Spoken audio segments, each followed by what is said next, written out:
Today, I'm going to tell you a story in clear, easy English. We will be working at Level C, Advanced. Turn on the subtitles to see the translation in your own language. Today's date is February 13, 1981. David is 21 years old. David lives in a rural area just north of Springfield, Missouri. He has owned his 1972 Chevelle for 4 years. A snowstorm is predicted to hit the area this afternoon and keep pounding the area overnight. Today, he plans to drive the Chevelle to Lebanon, Missouri, and spend the night with friends as they get ready for a week of off-grid tent camping at Berryman, which is a dispersed campground that his parents introduced him to when he was very young. It is remote, buried deep in the Mark Twain National Forest. David's girlfriend is named Shannon. Shannon lives in Lebanon, Missouri, and looks forward to David's arrival and spending Valentine's Day with him tomorrow. David knows that snow is in the forecast and leaves home early as he hopes to complete the 1-hour drive before the roads get slippery. As he got about halfway to his destination, however, he found himself in the middle of a snowfall. The snow was heavy and wet, sticking to the roads and making a mess of Interstate 44. He heard on the radio that the storm was turning the area into a snow-covered danger zone and travel was not recommended. About 10 minutes past the small town of Marshfield, he was greeted by a sign telling him that the interstate had been closed. David turned off and continued his way toward Lebanon, driving slowly along rural roads.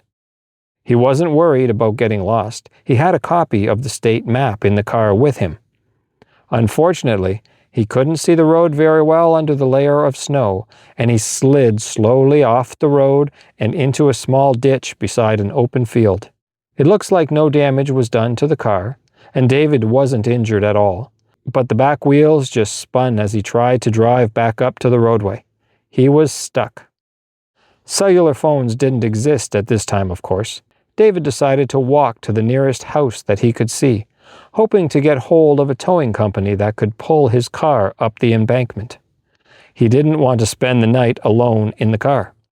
His winter camping gear was at Shannon's house in Lebanon, and he would be unable to stay warm enough. He walked about 600 meters before finding a house. He knocked on the door, and a man answered. David explained what had happened and asked if he could use his phone to call the tow company. The stranger obliged, but said David wouldn't be able to wait inside his home, as he was about to head out. The tow company promised to send someone, but couldn't promise when their next opening would occur, because their schedule was packed with others who were struggling with snow-covered roads. David thanked the homeowner and walked back to the Chevelle to wait. After an hour, he decided that he was uncomfortably cold. The sun was setting now, and he could see a small light in the distance. David hoped there was a house out there and walked toward it. He knocked on the door and no one answered, so he knocked a little louder. With no one answering, David tried turning the door handle and found that it wasn't locked. He opened and called inside. "Hello? Hello?" No one was home.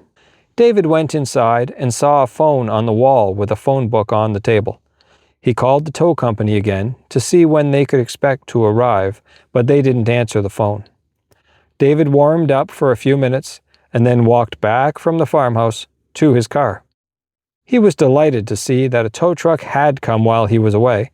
His car was out of the ditch and sitting on level ground. David started back along his drive towards Shannon, but didn't get far at all before sliding off that road again. Now his Chevelle was right in front of the house that he had just left. He went back inside, intending to spend the night there since no one else was around. He wrote a note explaining what had happened and thanking them for the comfortable couch where he was planning to relax. He left a $20 bill with his note and went to the couch and turned on the television. Then he heard footsteps on the porch and the door opens. A woman's voice said, "How could we have forgotten to turn these lights off?" David called out, "Hello, I'm on your couch. Don't be afraid, my car slid off the road nearby." This is when David met Crystal and Gary. They owned the house. The three of them were surprised, but decided to laugh and be friendly rather than panic. Gary said, "We saw your car out there, but didn't expect to see you in the house. Are you injured?" David assured Gary that no injuries had occurred. The three of them went to the kitchen together and got to know each other over tea and a piece of apple pie. Crystal poured the tea, while Gary cut generous slices of pie. David felt grateful and a little embarrassed. They talked about his trip and his plan to see Shannon for Valentine's Day. Gary warned him that the storm was much worse than expected. Crystal offered blankets and a place to sleep on the couch. The power went out, and they lit an oil lamp and shared stories. David told them about his 1972 Chevelle. They talked until late. Then Crystal brought quilts and David slept safely on the couch. In the morning, the storm had passed and the sun was bright on deep snow. Gary and David shoveled out the Chevelle while Crystal packed sandwiches and hot tea. Gary pulled David's car out of the ditch using his tractor. David thanked them many times and drove slowly toward Lebanon. He reached Shannon's house safely and told her the whole story. They spent Valentine's Day together, grateful for the kindness of Crystal and Gary. I hope that you enjoyed this story. If so, please like the video, subscribe to the channel, and hit the bell. I wish you good luck with learning English and your goal to learn something new every day.